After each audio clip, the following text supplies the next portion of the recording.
مغفر لجمیع المسلمین والمسلمات والمؤمنین والمؤمنات الاحیاء منہم والاموات۔ میاں محمد ندیم صاحب مانچسٹر انگلینڈ والے بیمار ہیں، اللہ ان کو شفائے کاملہ عطا فرمائے، شفائے عاجلہ عطا فرمائے۔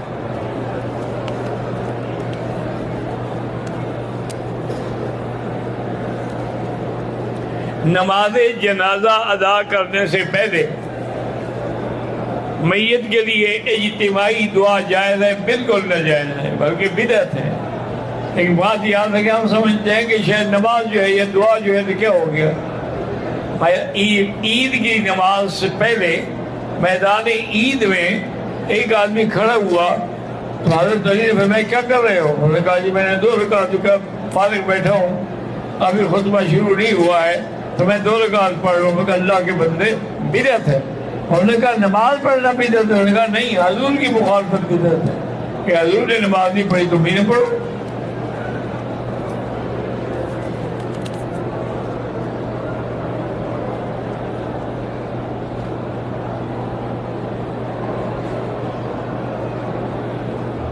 کہتے ہیں جی کہ میں پاکستان سے آئی ہوں، مدینہ سے مکہ آتے وقت آپ کو میں نے خواب میں دیکھا کہ آپ نے مجھے 2 عدد پرفیوم بھی دیے اور کہا کہ سب ٹھیک ہو جائے گا۔ پتہ نہیں کیا ٹھیک ہو جائے گا؟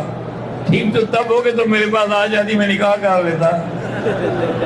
پر میرے تو پرفیوم بھی گئے اور سب کچھ گیا، ایسے پرفیوم دینے کا یا خواب دیکھنے کا کیا فائدہ ہے؟ اچھا، اللہ تمہیں جزائے خیر دے۔ یہ بھی ایک اہل اللہ سے محبت کی دلیل ہوتی ہے۔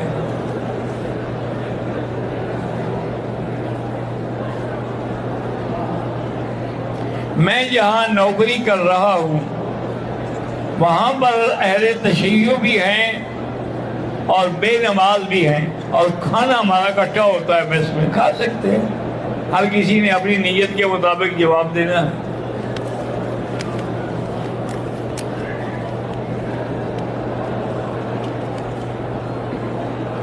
میرا بیٹا 3 سال کا ہو گیا ہے، چلتا پھرتا نہیں، اللہ اس کو شفائے کاملہ صحت عاجلہ عطا فرمائے۔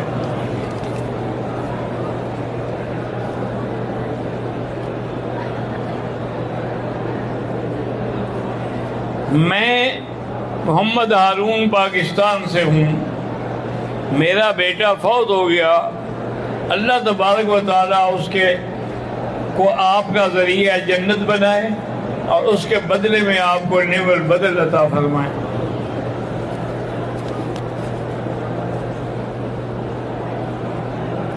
حاجی محمد نواز خٹک لاہور والے کے 3 بیٹے انتقال کر گئے، اللہ ان سب کی مغفرت فرمائے، اللہ ان کے والدین کو صبر جمیل عطا فرمائے اور نعم البدل عطا فرمائے۔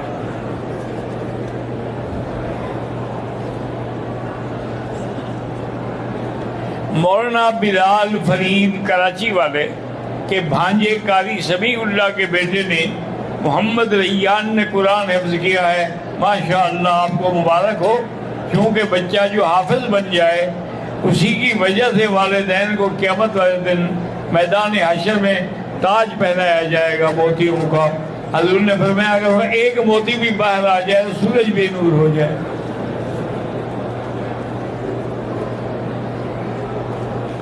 اسی لیے ہے نا کہ جب بادشاہ شہنشاہ اکبر، چونکہ وہ بھٹک گیا تھا راستے سے، دین سے ہٹ گیا تھا اور دین اکبری کا ایک نیا دین بنا رہا تھا کافروں کے کہنے پر، تو عالمگیر کو اللہ نے توفیق دی، عالمگیر اورنگزیب کو اس کا بیٹا تھا وہ، لیکن اس نے اس سے تخت چھین لیا۔ انہوں نے کہا یہ رہا تو پھر اس کا معنی ہے کہ سارا ملک میں دین ختم ہو جائے گا۔ تو اس نے ایسا کیا کہ جو تاج محل اس نے بنوایا تھا نا اکبر بادشاہ نے، اسی تاج محل میں اس کو قید کیا کہ ایک تو کم سے کم اپنے محل میں تو رہے، اور دوسرا یہ ہے کہ میرے شاہی محل سے وہ نظر بھی آتا ہے، اور ایسی جگہ رکھا کہ اگر وہ کھڑکی کھولے تو ہمیں دیکھ لیں، ہم اس کو دیکھ لیں۔ کئی دن ہو گئے، ایک دن عالمگیر نے، ویسے عالمگیر خود بہت بڑا عالم تھا، بہت بڑا عالم تھا، اور اس نے جو فتاوی عالمگیری لکھا ہے، آج وہ پوری دنیا میں اتنے عرصے کے بعد بھی کوئی دنیا کا دینی مدرسہ نہیں جہاں یہاں فتاوی نہ ہو۔ تو اس نے بلایا اپنے دوستوں کو، علماء کو، کہ بھائی کوئی حل کرو، آخر کتنا عرصہ مجھ سے والد ناراض رہیں گے، اور ان کی ناراضگی میری تو ساری نیکی ختم ہو جائے گی۔ لیکن اللہ جانتا ہے کہ میں نے دین کو بچانے کے لیے باپ کو گرفتار کیا ہے۔ اس نے کہا مولوی صاحب نے کہ عالمگیر ایک طریقہ ہے۔ انہوں نے کہا کیا طریقہ ہے؟ انہوں نے کہا دیکھو تم قرآن یاد کر رہے ہو نا؟ انہوں نے کہا کر رہا ہوں۔ کتنا باقی ہے؟ انہوں نے کہا 1-2 پارے باقی ہے۔ انہوں نے کہا بس یہ یاد کر لو اور باپ کو خط لکھو، دعوت دو کہ میں نے قرآن حفظ کر لیا ہے، آج اس کے لیے پروگرام دعوت ہے تمام علماء کا، آپ بھی شریک ہوں۔ وہ خط چلا گیا۔ جب اکبر بادشاہ نے پڑھا تو اس نے اس کے پیچھے لکھا کہ بھی میں نہیں آ سکتا، میری مجبوری ہے۔ حتیٰ کہ عالمگیر رونے لگا، کیا کروں میں؟ کسی عالم کو بھیجے گا، پوچھو تو صحیح کیوں نہیں آتے ہو؟ اور اس نے کہا ایک دنیا کا تاج تھا وہ اس نے چھین لیا، اب قیامت میں بھی اس کے بدلے میں تاج اس کے باپ کو پہنایا جائے گا نا، مجھے تو نہیں پہنایا جائے گا، تو اس لیے میں کیوں آؤں؟ پھر اس کے بیٹے نے بھی ختم کیا، خود بھی ختم کیا، پھر اکبر بادشاہ آیا اور نے کہا کم سے کم دنیا کا تاج چھینا ہے، آخرت کا تو مجھے لینے دو۔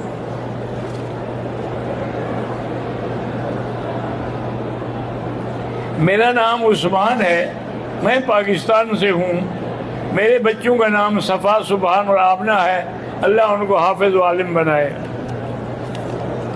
حقیقت یہ ہے، میں آپ کو اللہ کے حرم میں بیٹھ کے دیانتداری سے بتا رہا ہوں کہ آج جتنی لڑکیاں دین کی محنت کر رہی ہیں لڑکے نہیں کرتے۔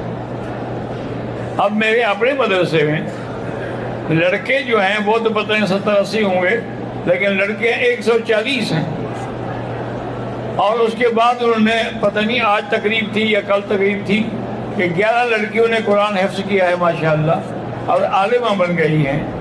تو اس لیے یاد رکھیں کہ بچیوں کی عزت کیا کریں، اور ان کا رشتہ کسی سوچ کے ہی کیا کریں۔ دیکھا اب وہ عالم ہے، فاضل ہے، تم نے کسی بھنگی سے اس کا رشتہ کر دیا تو نتیجہ کیا نکلے گا؟ جامعہ حمادیہ کراچی کے مدرس قاری فرید صاحب بیمار ہے، اللہ شفا دے۔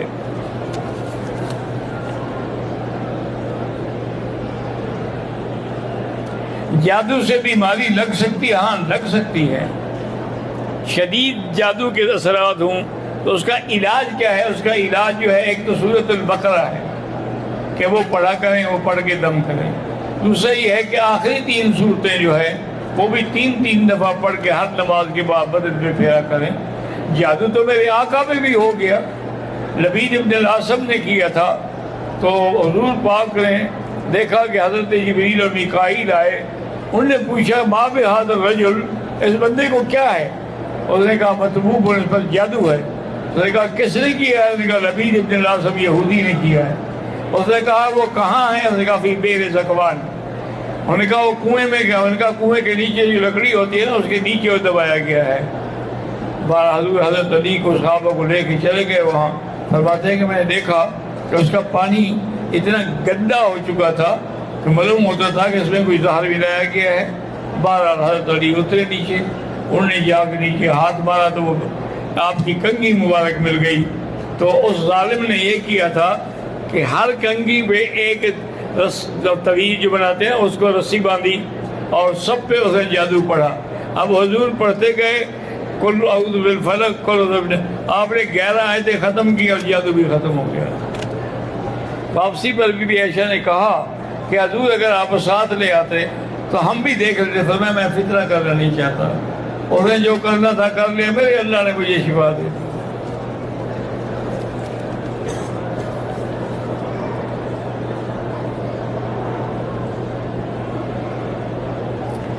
جو لوگ حضور پاک صلی اللہ علیہ وسلم کے روضہ مبارک پہ صلاۃ و سلام پڑھتے ہیں، بھئی حدیث مبارک میں یہ بھی آتا ہے کہ جب کوئی سلام پڑھتا ہے اللہ میرے روح کو لوٹاتے ہیں اور میں اس کا جواب بھی دیتا ہوں۔ اور بعض علماء کہتے ہیں کہ بس آپ پڑھتے رہیں اور اللہ پہ چھوڑ دیں، بہرحال ثواب تو ان کو صلاۃ و سلام تو پہنچے گے نا، جواب دیں یا نہ دیں۔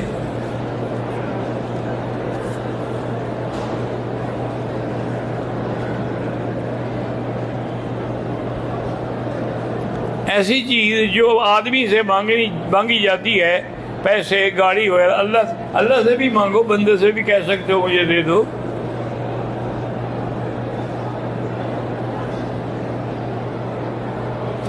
پاکستان میں ایک جماعت ہے، وہ سیاست میں بہت سرگرم ہے، اور لوگ کہتے ہیں کہ مولویوں کا سیاست میں کیا کام ہے، یہی اسی لیے تو سرگرم ہے کہ خود سیاست میں آئیں گے۔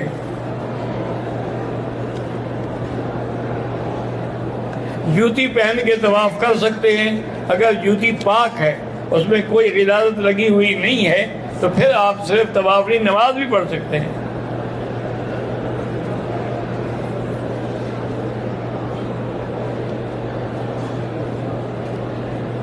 کہتے ہیں جی کہ آزاد کشمیر میں مساجد کی کمیٹی میں بعض لوگ ایسے بھی ہوتے ہیں جن کو سورۃ فاتحہ بھی نہیں آتی، وہ امام پہ اعتراض کرتے ہیں، تو بہرحال یہ تو کمیٹی کو چاہیے دیکھ کے امام بنایا کرے۔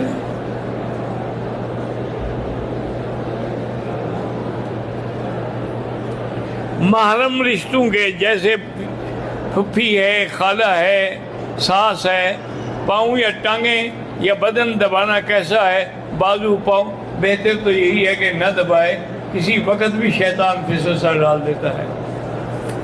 اگر مجبوری ہو، اس کا کوئی نہ ہو، تکلیف ہو، تو پھر ٹھیک ہے، وقتی طور پہ کر دے، لیکن ساتھ لاہور بھی پڑتا رہے کہ کوئی شیطان اس پہ اثر نہ کرے۔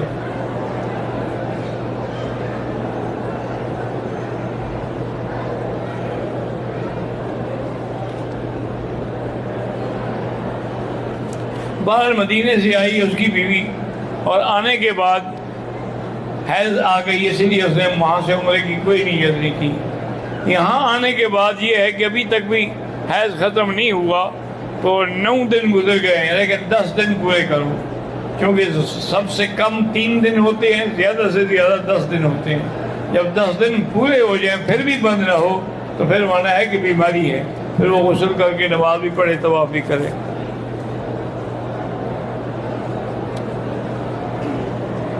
یہ وہی ہے۔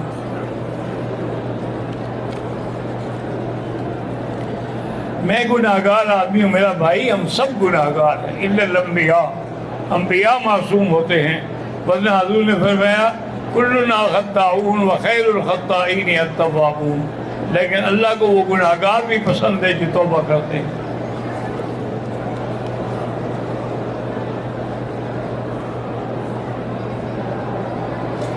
ایک آدمی نے ایک عمرہ کیا، 2-3 دن کے بعد وہ پھر عمرہ کرنا چاہتا ہے، کرے گا، لیکن سر پہ اس طرح پھروائے گا، بال ہوں یا نہ ہوں۔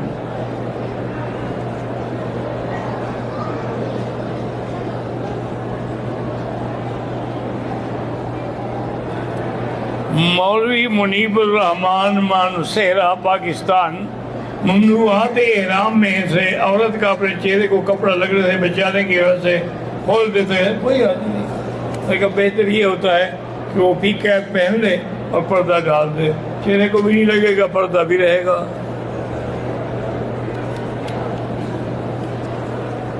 کہتے ہیں جی کہ ہم مانسہرہ سے لکھ رہے ہیں، الیکشن قریب ہے، آپ مہربانی فرما کے ہمارے لیے دعا کریں، اللہ پاک علماء کو، اہل حق کو اور شرفاء کو کامیاب کرے۔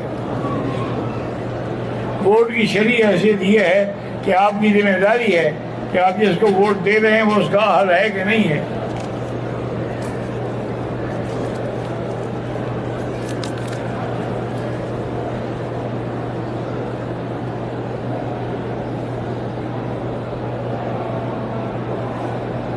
ترنم کے ساتھ خطبے میں آیات پڑھتے ہیں، قرآن پاک کو خود حکم ہے حضور پاک صلی اللہ علیہ وسلم کا، فَزَيِّنُوا أَصْوَاتَكُمْ بِالْقُرْآنِ، اپنے قرآن کو بنا کے سنوار کے زینت سے پڑھو۔